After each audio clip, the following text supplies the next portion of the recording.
Assalamu alaikum warahmatullahi wabarakatuh.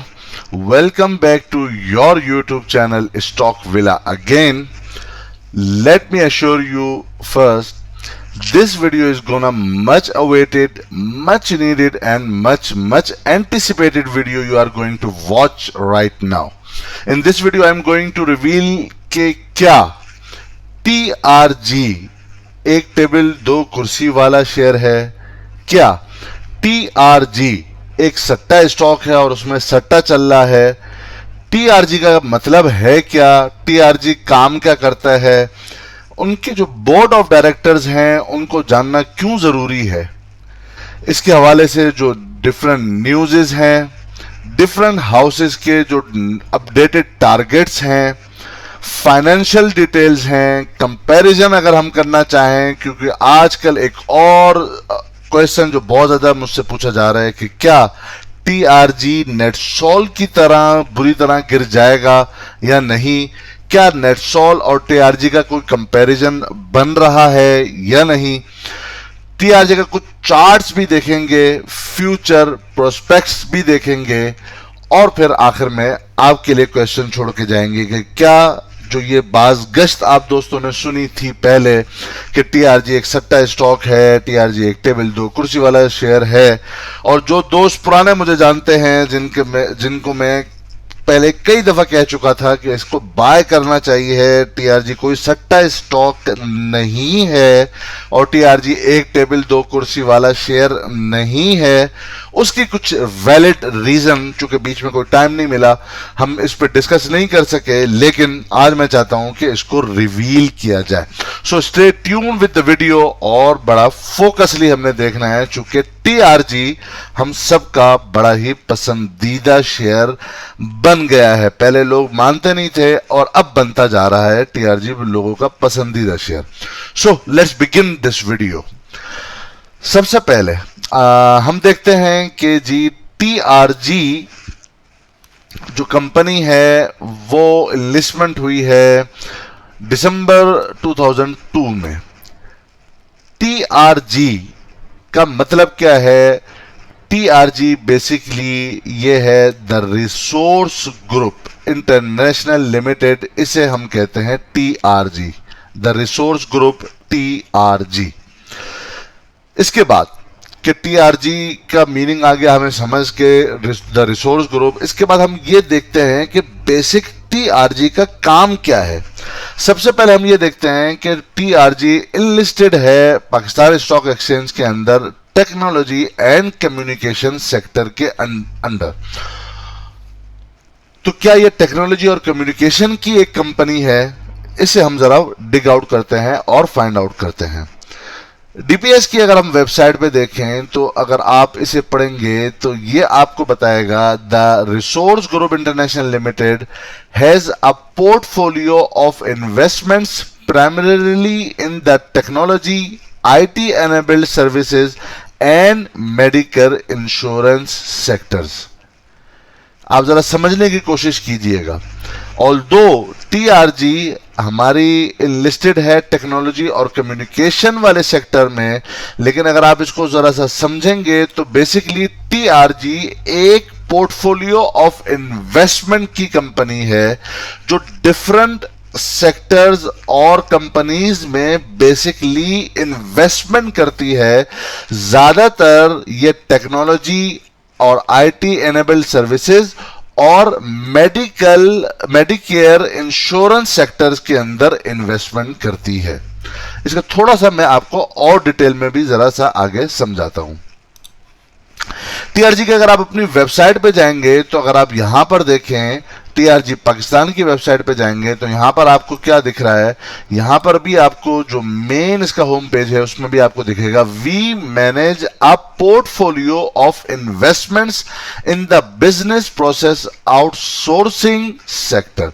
ये भी ये शो करता है कि बेसिकली टीआरजी एक पोर्टफोलियो ऑफ इन्वेस्टमेंट की कंपनी है जो डिफरेंट कंपनीज के अंदर, स्पेशली आईटी कंपनीज के अंदर और मेडिकेयर इंश्योरेंस कंपनीज के अंदर इन्वेस्टमेंट करती है।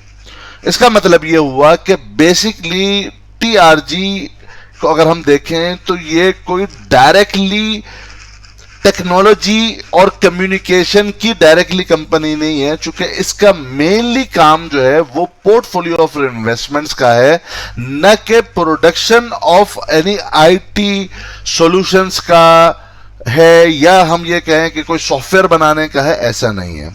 ऑल्दो टीआरजी का कॉल सेंटर मौजूद है, लेकिन हम थोड़ा सा उसको लेटरली भी देखेंगे कि वो क्या कॉल सेंटर ही सिर्फ कोई टेक्नोलॉजी के अंदर आता है। कॉल सेंटर कम्युनिकेशन में तो जरूर आता है, लेकिन मेन टीआरजी पाकिस्तान का काम पोर्टफोलियो ऑफ इन्वेस्टमेंट है, न कि ये डायरेक्टली कोई आईटी सॉफ्टवेयर बनाने वाली कोई कंपनी है। सो आपने ये बात हमने इस पे डिस्कस कर ली है। टीआरजी इंटरनेशनल की अगर बात की जाए तो उनका भी अगर आप देखें तो we are an investment holding company specialising in the business process outsourcing sector. यहां पर भी आपको जो मेन बात दिख रही है वो इन्वेस्टमेंट होल्डिंग कंपनी है, जो डिफरेंट सेक्टर्स के अंदर जो प्रोसेस होता है आउटसोर्सिंग का, उनके बिजनेस के अंदर ये इन्वेस्टमेंट करते हैं। और यहां पर भी उन्होंने ये मेंशन किया है कि जब से हमने इन्वेस्टमेंट की है तो हमें कोई भी ह्यूज लॉस का सामना नहीं हुआ। 2002 से लेकर अभी तक हमें कोई भी इन्वेस्टमेंट के ऊपर कोई लॉस का सामना नहीं हुआ। नॉर्मली और टिपिकली ये साल के अंदर एक या दो अपनी जो इन्वेस्टमेंट्स होती हैं जिनके अंदर इनकी होल्डिंग्स होती हैं उनके अंदर प्रॉफिट बुकिंग करते हैं। तो ये हमने डिस्कस कर लिया है कि mainly TRG directly IT company नहीं है, just it is an investment holding company. इसके बाद हम जरा डिस्कस कर लेते हैं कि टीआरजी के बोर्ड ऑफ डायरेक्टर्स में से कौन कौन है और उनकी क्या खिदमात हैं और इस बात को जानना क्यों जरूरी है। सो अगर अभी हम देखें तो कंपनी की जो प्रोफाइल है उसमें अगर हम देखें तो जो मेन चेयरमैन साहब हैं वो हैं पीटर एचआर साहब।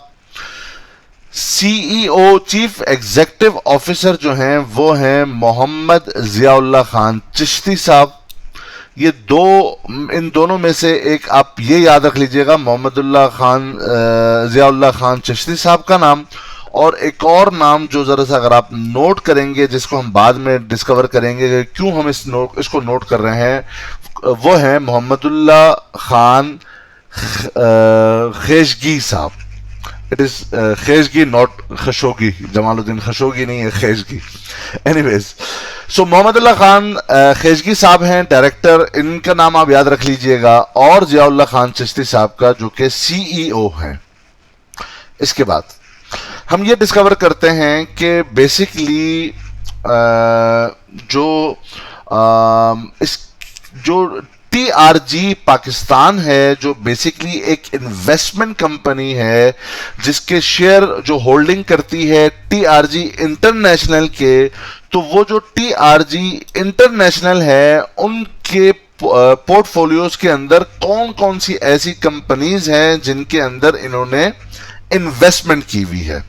सो बहुत सारे नाम हैं यहां पर, लेकिन हम जो मेनली 3 नाम अभी डिस्कस कर रहे हैं ताकि बात को समेटा जा सके, वरना वीडियो बहुत लंबी हो जाएगी। हम मेनली अभी डिस्कस कर रहे हैं एफिनिटी को, ई टेली कोड को और IBX ग्लोबल को। ये 3 नाम आप याद रख लेंगे तो आपको आगे बात समझना आसानी होगी। इसके बाद हम जरा सा चलते हैं, हमने एफिनिटी को देख लिया, ई टेलीकोड और IBX ग्लोबल। इसके बाद हम चलते हैं कि जो जिया चिश्ती साहब हैं इनके हवाले से थोड़ा सा डिस्कस कर लेते हैं। जिया चिश्ती साहब is a founding partner and chairman of the resource group, I mean TRG के ये फाउंडिंग पार्टनर में से हैं और चेयरमैन में से हैं। Zia also serves as the chairman and CEO of Afiniti limited. यही वो कंपनी जो अभी हमने पीछे डिस्कस की है, एफिनिटी, जिसके अंदर इन्वेस्टमेंट है, होल्डिंग है टीआरजी इंटरनेशनल की, जो कि बेसिकली सब्सिडियरी है टीआरजी पाकिस्तान की। सो यहां पर ये ऑलरेडी सर्व कर चुके हैं as a chairman and CEO Afiniti limited को। और ये एफिनिटी लिमिटेड जो है वो बेसिकली एक आर्टिफिशियल इंटेलिजेंस कंपनी है जो डिफरेंट सॉफ्टवेयर्स वगैरह बनाती है, जिसे हम एआई भी कहते हैं। इसके वो चेयरमैन भी रह चुके हैं और सीईओ भी सर्व कर रहे हैं। Earlier, Zia founded Align Technology, जो कि पहले जिया साहब जो हैं वो ऑलरेडी बना चुके हैं टेक्नोलॉजी के अंदर जो कंपनी है अलाइन टेक्नोलॉजी को, जो कि नेस्डेक के अंदर यूएसए के अंदर ALGN के सिंबल के साथ लिस्टेड है। a multi-billion dollar company which he led as CEO and chairman from inception up through its initial public offering। यानी जब से इसका आईपीओ आया था ALGN यानी अलाइन टेक्नोलॉजी का नेस्डेक के अंदर, जब ये इनलिस्टेड हुई थी, तो ये उस वक्त से लेकर अब तक एक मल्टी बिलियन डॉलर कंपनी बन चुकी है। और इसके फाउंडर सीईओ जो हैं वो जिया चिश्ती साहब रहे हैं। Zia has worked at Morgan Stanley and McKinsey and serves on multiple corporate and non-profit boards। ये वहां पर भी काम कर चुके हैं। इसके बाद हम जो दूसरे जो हमने नाम याद किया था वो मोहम्मद खैजगी साहब का, I hope I'm pronouncing it quite well। Mohammad is a founding partner of the resource group. ये टीआरजी के भी फाउंडिंग पार्टनर में से हैं।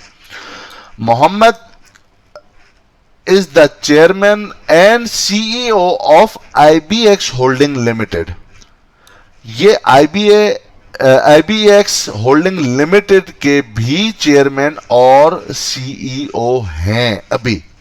अगेन हम चलते हैं, एक एफिनिटी की बात हो चुकी है जिसके अंदर जिया चिश्ती साहब का जिक्र आ चुका है, और अभी हम बात कर रहे हैं IBX ग्लोबल की, जो कि जिसके चेयरमैन साहब जो हैं ये मोहम्मद खैजगी साहब हैं।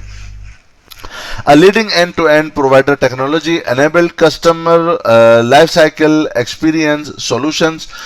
यहां पर अब हम आगे एक और चीज डिस्कस कर रहे हैं, वो क्या है अर्लियर। अच्छा, इस पे जाने से पहले जो अभी हमने डिस्कस किया है, जो कि जिया चिश्ती साहब के हवाले से हैं, जिन्होंने एक मल्टी बिलियन डॉलर कंपनी को क्या आईपीओ के अंदर ये चेयरमैन रहे हैं। और अभी हम उसका अगर नेस्डेक के अंदर देखें कि वो उसकी पोजीशन क्या है, थोड़ा सा हम पहले इसे देख लेते हैं।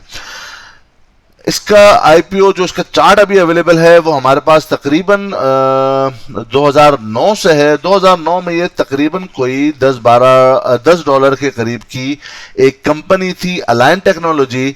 और अभी अगर हम 10 से 11 साल के अंदर अब इसकी वैल्यू है तकरीबन $600 क्या एक शेयर अलाइन टेक्नोलॉजी का। इट मीन्स कि ये तकरीबन over the period of 10 years 10 साल के अंदर $10 वाला शेयर अभी $600 का चल रहा है, जो कि अलाइन टेक्नोलॉजी का। इसीलिए इसको मल्टी बिलियन डॉलर की जो है वो कंपनी कहा गया है। Now again we are going to profile of Mr. Mohammad Kheshgi। अब यहां पर हम डिस्कस कर लेते हैं। Earlier Mohammad was the Chief Operating Officer for TRG, where he oversaw TRG's day-to-day operations, including management and oversight of its portfolio of direct holdings। ये TRG के अंदर जिस तरह भी हमने स्टार्टिंग के अंदर डिस्कस किया है कि ये वन ऑफ द डायरेक्टर्स भी रहे हैं, और इन्होंने यहाँ पर काम किया हुआ है, और डे टू डे जो इनके ऑपरेशन थे वो इसे लुक आफ्टर भी कर रहे थे। Mohammad serves on the board of several companies including Afiniti. ये साहब जो हैं इन्होंने एफिनिटी के अंदर भी बोर्ड ऑफ डिफरेंट कंपनीज के बोर्ड ऑफ डायरेक्टर्स में से ये रह चुके हैं, जिसके अंदर एफिनिटी भी शामिल है, जिसको हमने अभी पहले डिस्कस किया कि यही वो कंपनी है जिसके अंदर अभी जिया साहब भी एज अ चेयरमैन एक्ट कर रहे हैं, और मोहम्मद साहब इसके फॉर्मल बोर्ड ऑफ डायरेक्टर्स के अंदर भी रहे हैं। और टीआरजी इंटरनेशनल की होल्डिंग्स में से एक ये एफिनिटी भी कंपनी शामिल है। इसके बाद हम देख लेते हैं, prior to joining TRG Mohammad was a senior director at Align technology. TRG को ज्वाइन करने से पहले ये एक जो अलाइन टेक्नोलॉजी जिसका चार्ट अभी हमने डिस्कस भी किया है, इसके भी सीनियर डायरेक्टर रह चुके हैं, where he managed Align offshore contact center and back office services operations. He was previous a senior investment officer at the World Bank's International Finance Corporation, where he was responsible for the IFC's portfolio of investment in the Asian telecommunication and technology sector. कि ये वहां पर भी बड़े अच्छी position के अंदर काम कर चुके हैं, जो कि मेनली जिनका पर्पस था और जो रिस्पॉन्सिबल थे एशियन टेलीकम्युनिकेशन और टेक्नोलॉजी सेक्टर के अंदर पोर्टफोलियो के इन्वेस्टमेंट के। अब हमने बोर्ड ऑफ डायरेक्टर्स में से दो साहिबान का डिस्कस कर लिया और उनका बैकग्राउंड हमने डिस्कस कर लिया, और वो किन किन कंपनीज के अंदर टीआरजी इंटरनेशनल की जो होल्डिंग्स हैं, टीआरजी पाकिस्तान बेसिकली काम क्या करती है, ये सारी चीजें भी हमने डिस्कस की। अब हम चलते हैं थोड़ा सा न्यूज़ के ऊपर, जो टीआरजी के हवाले से कुछ न्यूज़ हैं, जिनमें से एक न्यूज़ है कि अभी हमने डिस्कस किया कि आईबीएक्स होल्डिंग के अंदर भी इसकी इन्वेस्टमेंट है बेसिकली टीआरजी की। तो IBEX win top BPO workplace award for Central America, the Caribbean and Nicaragua for second year in a row, जिसके अंदर यहाँ पर इस आर्टिकल के अंदर बताया गया है कि जी इन्होंने कंजेक्टिव 2 साल से वो इन अ रो अवार्ड इनको मिल रहा है डिफरेंट, जिसके अंदर best work place in central America का है और कैरिबियन का है। इसी तरह इनको 2 और भी अवार्ड मिले हैं। तो आईबीएस के हवाले से यूनिवर्सिटी की जी बड़ा अच्छा परफॉर्म कर रही है।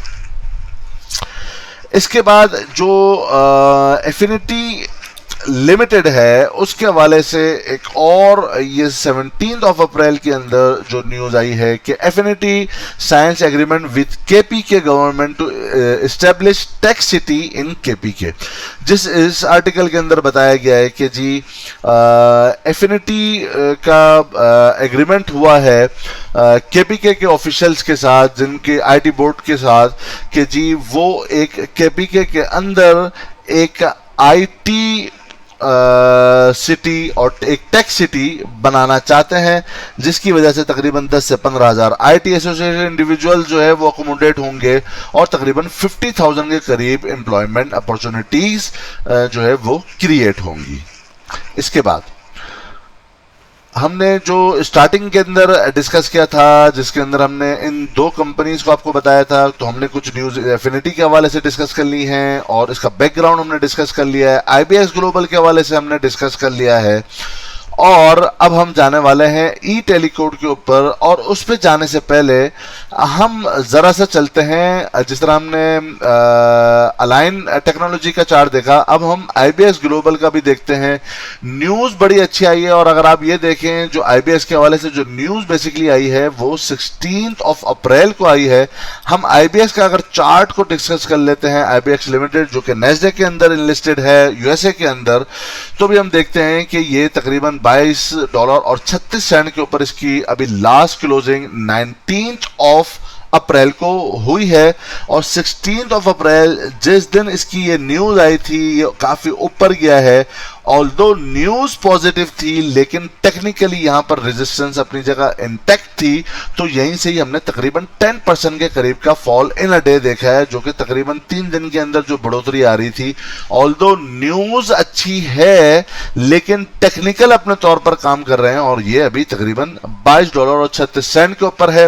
अगर मैं इसका टारगेट देखता हूं, जो एक हेड एंड शोल्डर का यहाँ पर इनवर्स हेड एंड शोल्डर का जो पैटर्न फॉर्म हुआ था, उसका टारगेट तकरीबन $26.50 का अभी बनता है कि इसके अनकरीब यहां पर डिप लेने के बाद, एक्यूमुलेशन के बाद, तो $26.50 तक आईबीएक्स लिमिटेड जाने की सलाहियत मिनिमम रखता है इस चार्ट पैटर्न के हवाले से।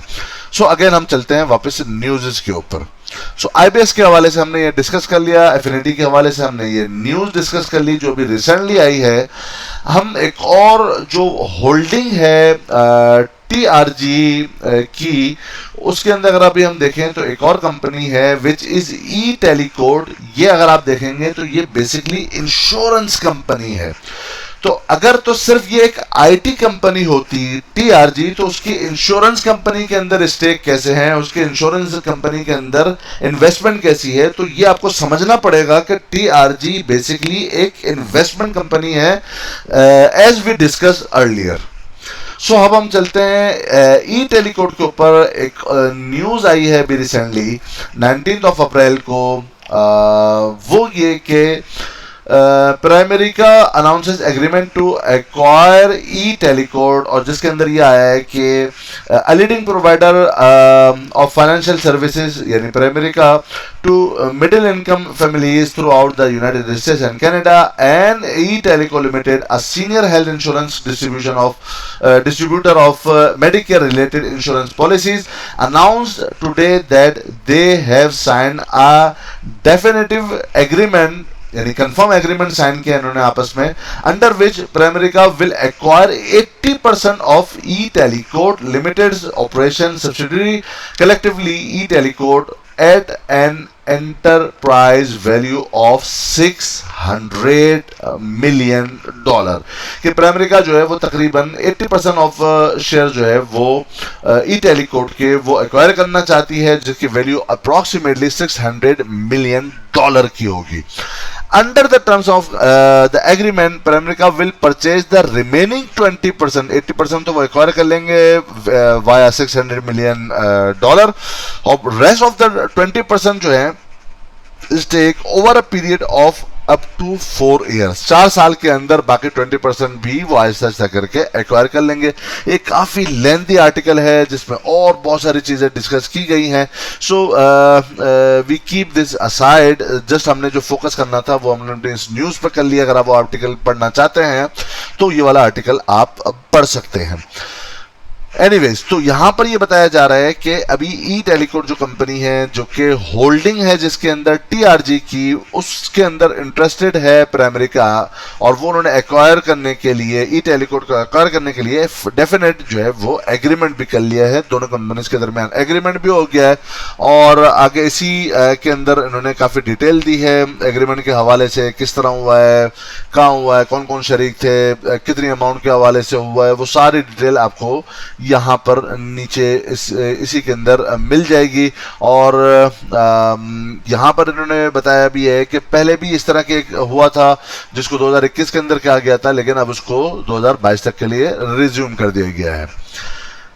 इसी को अगर हम आगे भी लेके चलें तो इसी ई टेलीकोड के हवाले से जो एक कंपनी है उसके हवाले से एक और न्यूज़ है कि another TRGs indirect portfolio company is flexing wings to list itself on Nasdaq, कि एक और टीआरजी की जो इनडायरेक्ट पोर्टफोलियो कंपनी की है यानी ई टेलीकोड, वो जाना चाहती है नैस्डैक के अंदर इन्वेस्टमेंट के लिए। और यहाँ पर उन्होंने बताया है कि यूनाइटेड स्टेट्स के ऑफ अमेरिका के अंदर तकरीबन 392% की रेवेन्यू ग्रोथ के साथ लास्ट के जो 3 इयर्स हैं वो ई टेलीकोड ने, इंश्योरेंस कंपनी ने अपना रेवेन्यू पोस्ट किया है with the jump of almost 400% in the revenue growth.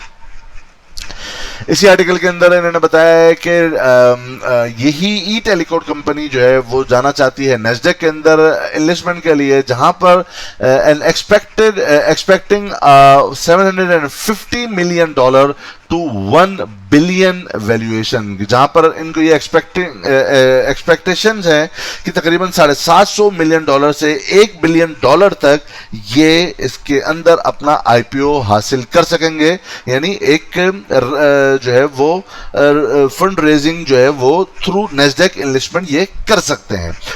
इसी आर्टिकल के अंदर काफ़ी डिटेल दी गई है कि इन्होंने कैसे किया है। तकरीबन 1 लाख के करीब इनके मेडिकेयर बेनिफिशरीज मौजूद हैं ई टेलीकोड कंपनी के, और यही के अंदर इन्होंने बताया है कि टीआरजी कंपनी ने भी इसको कंफर्म किया है कि जी हाँ, हम इसकी तरफ जा रहे हैं। और ये यहाँ पर अगर आप नोट करेंगे तो जिस तरह ई टेलीकोड कंपनी जाना चाहती है नैस्डैक के अंदर इन्वेस्टमेंट के लिए, इसी तरह पहले एक और कंपनी जो कि IBX होल्डिंग है वो ऑलरेडी इनलिस्टेड हो चुकी है अगस्त 2020 के अंदर नैस्डैक के अंदर, जहां पर उन्होंने रेज किए थे IPO के थ्रू $90 मिलियन के करीब।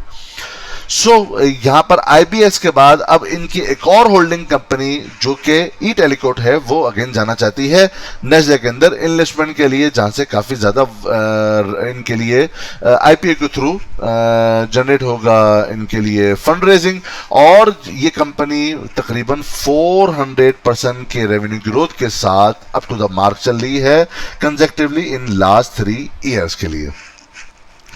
ये आपने पूरा समझ लिया कि इसके अंदर कितनी ज्यादा इनकी जो होल्डिंग कंपनीज हैं, जिनमें से हमने सिर्फ जस्ट 3 को भी डिस्कस किया है, उनके अंदर किस तरह की मूवमेंट हो रही है, किस तरह के उनके काम हैं, उनकी नौयत क्या है, उनके रेवेन्यू ग्रोथ क्या है, तो उसका क्या इम्पैक्ट आता है TRG के ऊपर। और इसी के साथ हमने अभी तक डिस्कस कर लिया बोर्ड ऑफ डायरेक्टर्स में से 2 शख्सियात का और उनके बैकग्राउंड का और उनकी होल्डिंग्स का भी। अब थोड़ा सा हम आ जाते हैं इस बात की तरफ कि क्या जी इसके नेटसोल और TRG का आपस में क्या कंपैरिजन बनता है, थोड़ा सा उसको भी हम एक सरसरी से देख लेते हैं। और ये आपको पता है कि डिफरेंट हाउसेज इसकी पहले उतनी लंबे टारगेट्स नहीं दे रहे थे, और अब इसके लंबे टारगेट्स भी डिफरेंट हाउसेज की तरफ से आते जा रहे हैं। और लास्टली हम डिस्कस कर लेंगे इसके चार्ट और फ्यूचर प्रोस्पेक्ट्स को भी। अगर हम TRG के ऊपर अगेन आ जाते हैं तो अगर अभी आप देखें तकरीबन अगर हम इसका 1 साल का चार्ट देखें तो कंसेक्टिवली ये अपसाइड की तरफ ज्यादा जा रहा है, ऑल्दो डिप्स भी आ रही हैं लेकिन बाइंग हो रही है, फिर अपसाइड से डिप्स आती है, फिर बाइंग होती है और फिर वापस से नीचे जाता है। 1 ईयर चेंज अगर अभी आप देखें तो तकरीबन 750% के करीब का अभी तक चेंज आ चुका है, और अगर ईयर टू डेट चेंज देखें तो तकरीबन 67.92 का है। करंटली अभी इसकी लास्ट क्लोजिंग हुई है 153.50 के तकरीबन अपने लोअर लॉक के करीब। इसी के साथ अगर हम नेटसोल को देखते हैं और इसका 1 ईयर का चार्ट देखते हैं तो 1 ईयर का जो चेंज है तकरीबन 300% है। ईयर टू डेट चेंज जो है वो तकरीबन 18.15% नेगेटिव साइड के ऊपर है। और यहां पर देखें तो ये अपने लो से काफी तेजी के साथ ऊपर गया था, 300 के करीब इसने अपना हाई लगाने के बाद अभी ये करंटली ट्रेड कर रहा है 162.33 के, यानी आज भी इसने लोअर लॉक के पास गया था और आज इसकी क्लोजिंग 162.33 के ऊपर आई है। जिन दोस्तों ने हमारे नेटसोल के ऊपर वीडियो देखी है जबकि अपसाइड के ऊपर ट्रेड कर रहा था, होपफुली वो तमाम दोस्त सारे सिक्योर होंगे। और एग्जैक्टली इसने भी जो बाउंस लिया था अभी रिसेंटली भी वो एग्जैक्टली 150 के करीब के लेवल के ऊपर था, जबकि ये 250 से ऊपर ट्रेड कर रहा था। हमने बताया था अपनी वीडियो के अंदर, जिन दोस्तों ने नहीं देखी वो अपने हमारे यूट्यूब के चैनल के ऊपर देख सकते हैं। एनीवेज, अब हम थोड़ा सा आपस में कंपैरिजन कर लेते हैं और ये देखने के लिए कि क्या नेटसोल की तरह जिस तरह ये तेजी के साथ गिरावट हुई है नेटसोल के अंदर, क्या TRG भी नया नेटसोल बनने तो नहीं जा रहा, क्या ऐसा है या नहीं। हम जस्ट अभी फंडामेंटली बात करेंगे और चार्ट की हम बाद में बात करेंगे टेक्निकल बेसिस पे। हम जस्ट पहले अब फंडामेंटल्स के ऊपर आ जाते हैं। अगर आप फंडामेंटल देखें नेटसोल कंपनी के तो अगर आप ये देखेंगे कि सेक्टर की यानी IT सेक्टर जितना है उसकी जो सेक्टर की PE रेशो है वो है 19.15, और नेटसोल की ऑल्दो इतनी गिरावट हो चुकी है उसके बावजूद जो PE रेशो है नेटसोल की वो तकरीबन 26.44 के ऊपर मौजूद है। जो दोस्त नहीं समझते PE रेशो क्या होता है, इंशाल्लाह अभी हमारा 30 अप्रैल तक आप चाहें तो वो हमारा कोर्स आने वाला है। हमने अनाउंस कर दिया है टेक्निकल कोर्स का, आप उसमें ज्वाइन कर सकते हैं। टेलीग्राम ग्रुप के अंदर भी उसका लिंक मौजूद है और इस वीडियो के डिस्क्रिप्शन में भी मैं लिंक डाल दूंगा, जिसके अंदर हम एक बहुत ही पावरफुल बट बेसिक एक कोर्स करने वाले हैं जिसके अंदर बहुत सारी डिफरेंट तरह के ऐसे टेक्निकल चीजें आपको समझाई जाएंगी जिसकी वजह से आप इंशाल्लाह किसी के मरहून मिन्नत, ना मेरे ना किसी और के मरहून मिन्नत नहीं रहेंगे, बल्कि आप खुद सीखेंगे, खुद सीख के आगे ट्रेड करना की अहलियत आपके अंदर इंशाल्लाह आ जाएगी। Because I always say learn before you earn. Anyways, तो अभी हम ये देखते हैं कि 26.44 के ऊपर इसकी पीए रेशियो है, सेक्टर से अबव के ऊपर ये ट्रेड कर रहा है, यानी सेक्टर से ऊपर की इसकी पी रेशियो है और सेक्टर से पी रेशियो यानी सेक्टर से ज्यादा हमें महंगा मिल रहा है। ऑल्दो ये 300 रुपए से गिरकर अभी 150 के करीब आ गया है, उसके बावजूद ये अभी भी हमें महंगा मिल रहा है। अगर हम 1 ईयर का चेंज देखें, तकरीबन 300% के अंदर इसने अपसाइड ली थी अपने लो से, और 6 मंथ्स के अंदर तकरीबन 200%। लास्ट के जो 3 मंथ्स हैं 10%, 8.91% ये माइनस नेगेटिव रहा है। लास्ट का 1 मंथ इसके लिए काफी टेरेबल रहा है, तकरीबन 36% ये डाउन आ चुका है, और लास्ट के 1 वीक के अंदर ये तकरीबन 5% डाउन आ चुका है। सो ये तो हो गया पी रेशियो के हवाले से बात, और इसका बीटा अगर आप देखें तो ये तकरीबन 2 के ऊपर अभी मौजूद है। मार्केट की कैपिटलाइजेशन आप यहां पर नोट कर सकते हैं। अभी हम आ जाते हैं थोड़ा सा इसके फाइनेंशियल्स के ऊपर। फाइनेंशियल्स अगर अभी आप देखें तो फाइनेंशियल का जो इसका Q3 था नेटसोल का, वो काफी पॉजिटिव रहा है। Q3 2020 का जो Q4 है उसके अंदर थोड़ी सी कमी आई। First quarter of 2021 and second quarter 2021 ये काफी अच्छे रहे हैं। टोटल एसेट्स की बात की जाए तो स्टेगनेंट है, कोई कमी नहीं आई है, ना ही कोई बहुत ज्यादती आई है इसकी सेकंड क्वार्टर के अंदर, ऑलमोस्ट स्टेगनेंट है।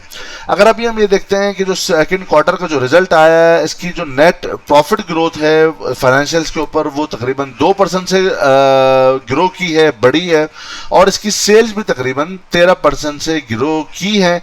ईपीएस इसकी 1.44 के ऊपर आई है। ये आप यहां पर इसे देख सकते हैं। जैसे ही हम इसका एनुअल देखते हैं, एनुअल रिजल्ट अगर अभी आप देखें तो आप ये देखेंगे कि 2016 से कंटिन्यूसली अपसाइड की तरफ जा रहा था नेट प्रॉफिटेबिलिटी के अंदर।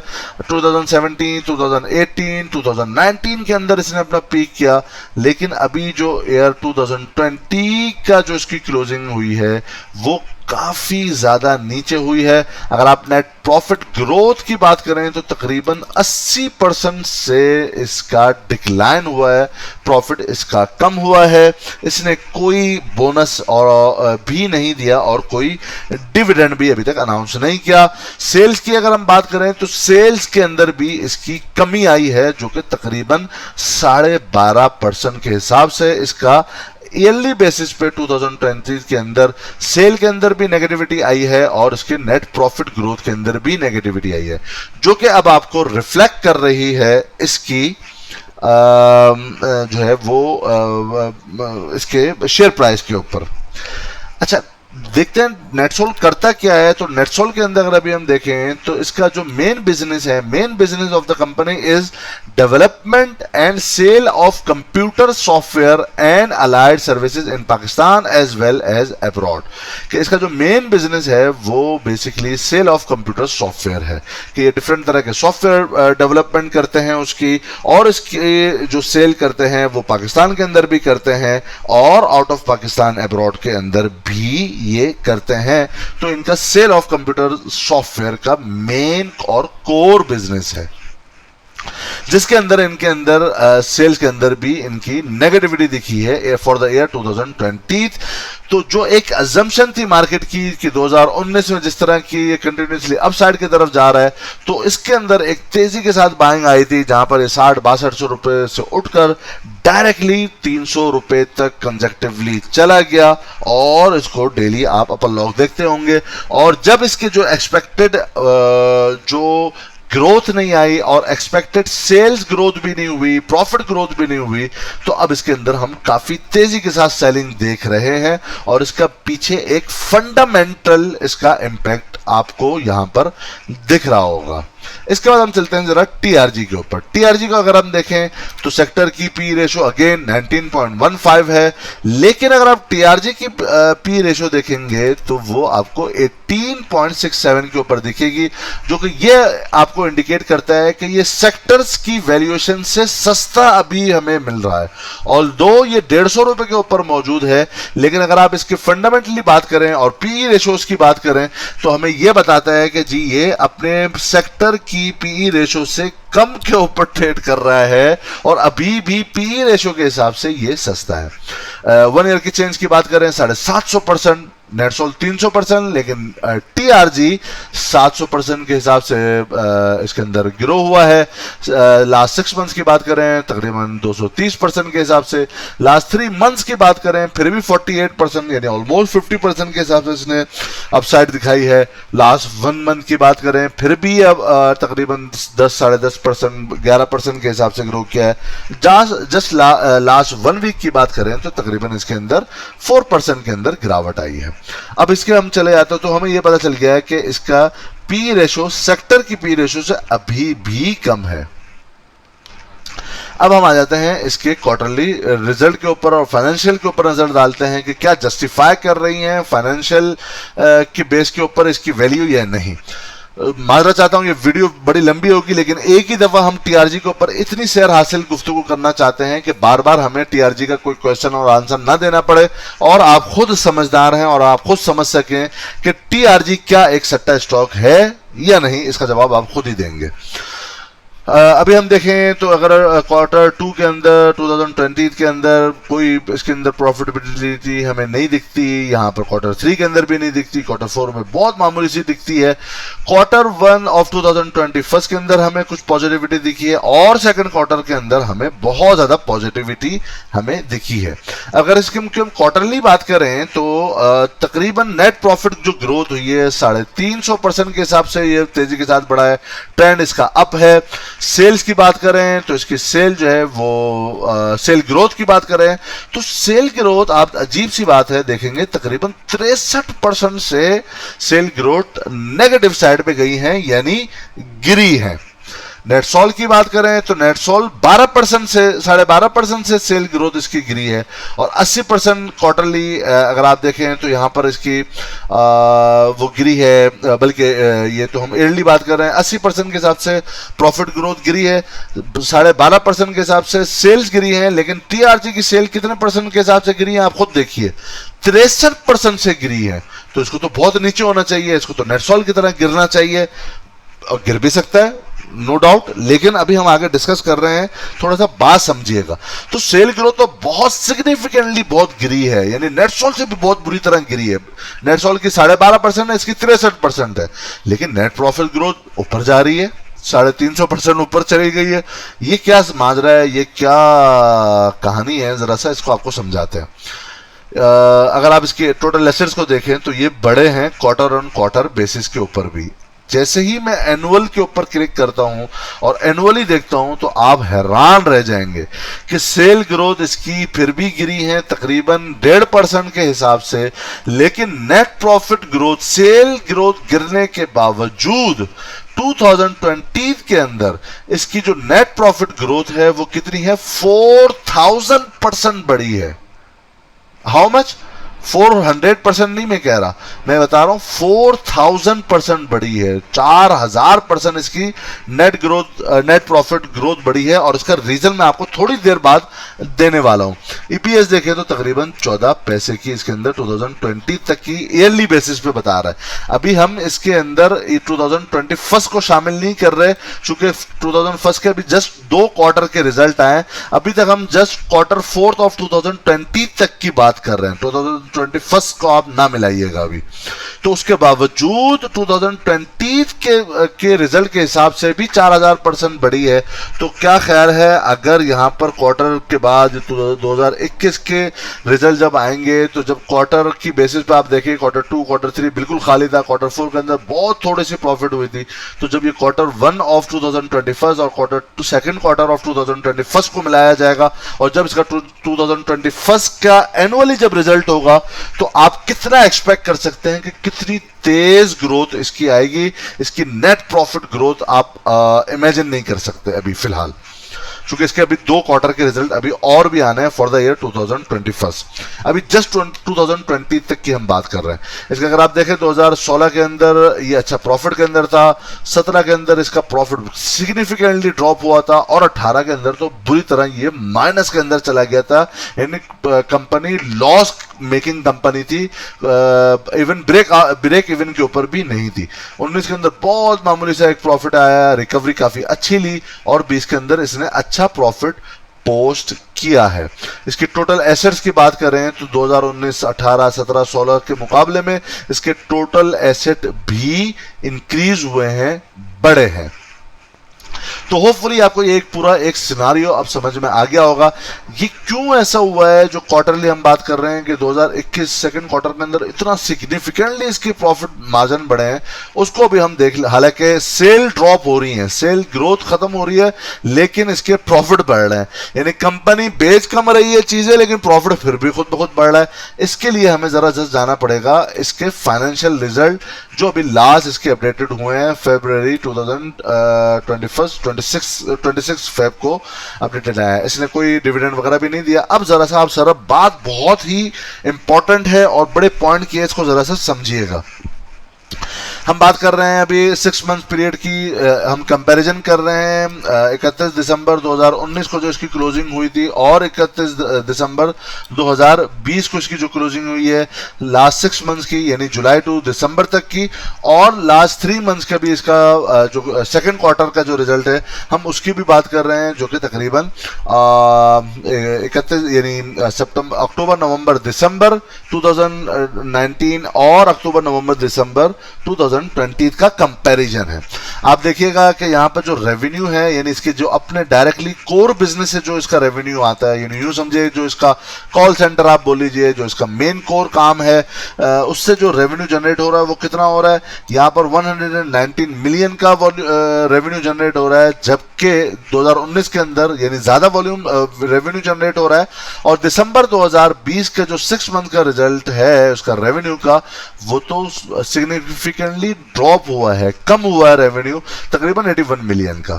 अगर आप लास्ट 3 मंथ्स की इसके आपस में कंपैरिजन करेंगे तो यहाँ पर 59 मिलियन के करीब वो रेवेन्यू जनरेट हुआ था, जबकि यहाँ पर जो 2019 के अंदर 2020 के अंदर बढ़ना चाहिए था, लेकिन ये तो बहुत ज्यादा गिर गया है। 22 मिलियन के करीब इसके अंदर रेवेन्यू हुआ है। तो बहुत बुरे तरीके से इसका जो मेन कोर बिजनेस है उसके रेवेन्यू ड्रॉप हुए।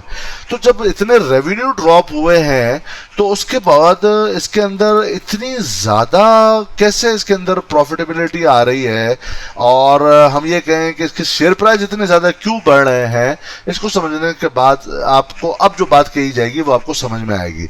अब आप ये देखिएगा ज़रा कि ईपीएस इसकी 2019 में 0.034% थी, जबकि लास्ट जो 2 क्वार्टर है 2020 तक के, दिसंबर लास्ट 6 मंथ की जो इसकी जो पोस्ट किया इसने ईपीएस दिसंबर 2020 तक का, वो तो बहुत ज्यादा बढ़ गया। ईपीएस इतने ज्यादा बढ़ गई कि यहां पर थी ईपीएस 2019 में 0.034% और यहां पर जो ईपीएस आई है वो 8.113% बढ़ गई। यानी अर्निंग पर शेयर बढ़ रही है, जबकि सेल्स भी इसकी ड्रॉप हो रही हैं और इसका रेवेन्यू भी ड्रॉप हो रहा है।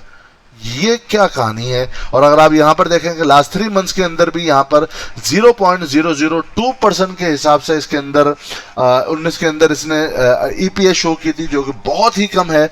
लेकिन 2020 के अंदर के जो लास्ट 3 मंथ्स थे इसने ईपीएस 6.616% शो की है। कैन यू इमेजिन कि सेल्स गिर रही हैं, इसका रेवेन्यू गिर रहा है, उसके बावजूद ईपीएस ऊपर कैसे आ रही है। यही तो है कहानी। अब मैं आपको ले जाता हूं इसकी असल पॉइंट की तरफ और कहानी की तरफ, जो ये है। ये वाला अगर आप कॉलम पढ़ेंगे तो आपको बहुत आसानी से बात समझ में आएगी। वो क्या? वो ये कि अगर आप ये देखिए कि जो इसका share of profit in equity accounted investee, कि ये कह रहा है कि जिसके अंदर टीआरजी बेसिकली ये इन्वेस्टमेंट कंपनी है और जिनके अंदर इन्होंने इन्वेस्टमेंट की थी वहां से उसके हिसाब से जो इनको प्रॉफिट मिल रहा है वो 31 दिसंबर 2020 तक के जो लास्ट 6 मंथ्स के अंदर मिला है वो बहुत ज्यादा है।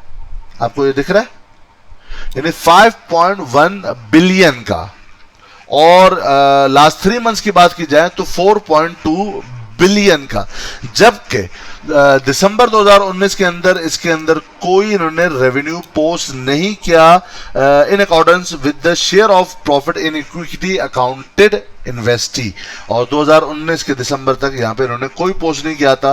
तो मेनली जो इनका ईपीएस के अंदर जो ग्रोथ आपको दिख रही है वो मेनली इसकी वजह से है।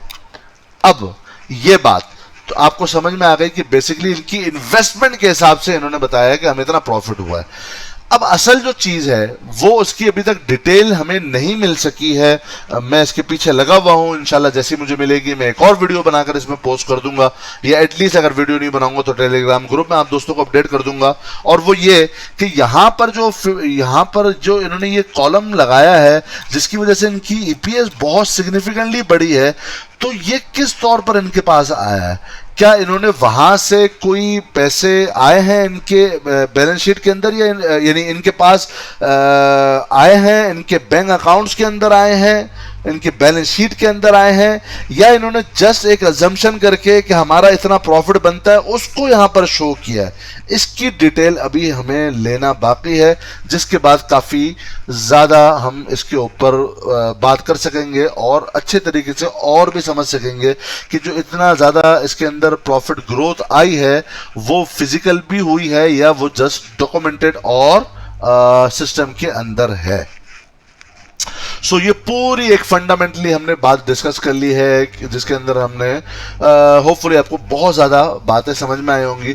और अब इस चीज को देखकर आप इसको कंपैरिजन कर सकते हैं टीआरजी और नेटसोल को।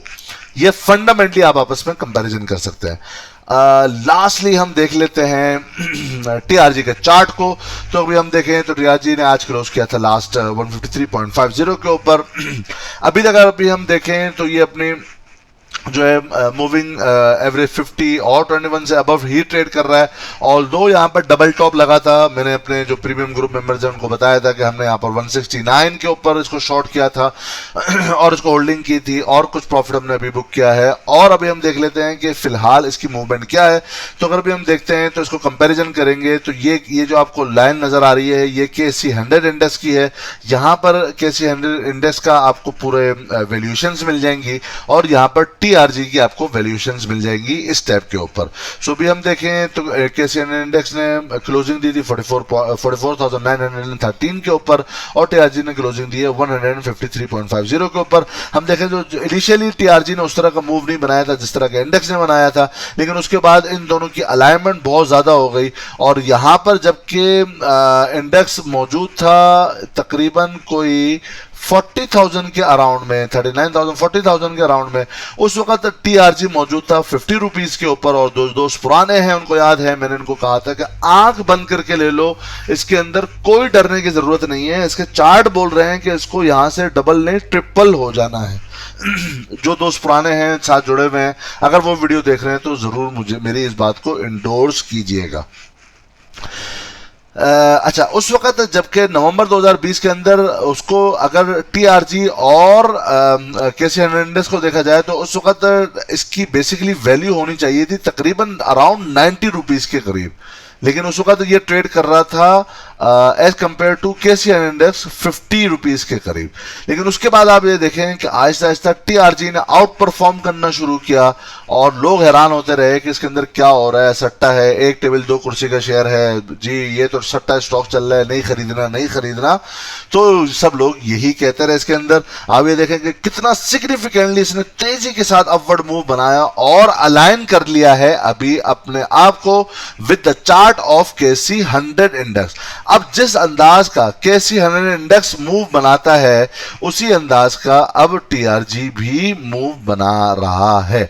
बल्कि अब आप ये देखिए कि केसी 100 इंडेक्स के मुकाबले में अब इसको केसी 100 इंडेक्स के साथ अगर चले तो इसको होना चाहिए था तकरीबन 119 रुपए के करीब का, लेकिन अभी भी ये 150 रुपए का ट्रेड कर रहा है। यानी अब आउट परफॉर्म इसने किया हुआ है अभी भी मार्केट को, जो कि पहले अंडर परफॉर्म कर रहा था, अब इसने जाकर आउट परफॉर्म किया है। अब इसने अपने आप को पूरा अलाइन किया हुआ है ऑलमोस्ट केसी 100 इंडेक्स के साथ। सो अभी भी ये अपवर्ड ट्रेजेक्टरी के अंदर है और यहां पर इसने अपने डबल टॉप लगाने के बाद प्रॉफिट बुकिंग दिखी गई है। कॉशियसली इसको ट्रेड कीजिएगा। मैं ये नहीं बोल रहा कि आप किस वक्त आप इसके अंदर बाइंग करें, मेरा सिर्फ पूरा बताने का मकसद फंडामेंटली इसको साबित करना है, टेक्निकली इसको साबित करना था, जो मैं आप दोस्तों के साथ पुराना डिस्कस कर रहा था।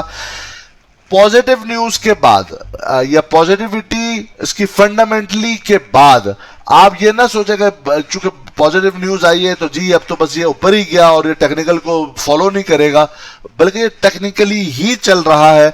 और ऑल्दो ये इसके अंदर पॉजिटिविटी है लेकिन ये टेक्निकल चलेगा, तो आपने इसको अगर आप चाहें तो डिप्स के ऊपर और बेस्ट सपोर्ट्स के पास इसको हंट आप कर सकते हैं। ये पूरी वीडियो इंशाल्लाह आप तमाम दोस्तों के लिए फायदेमंद साबित होगी, स्पेशली लर्निंग प्रोस्पेक्ट्स के हवाले से।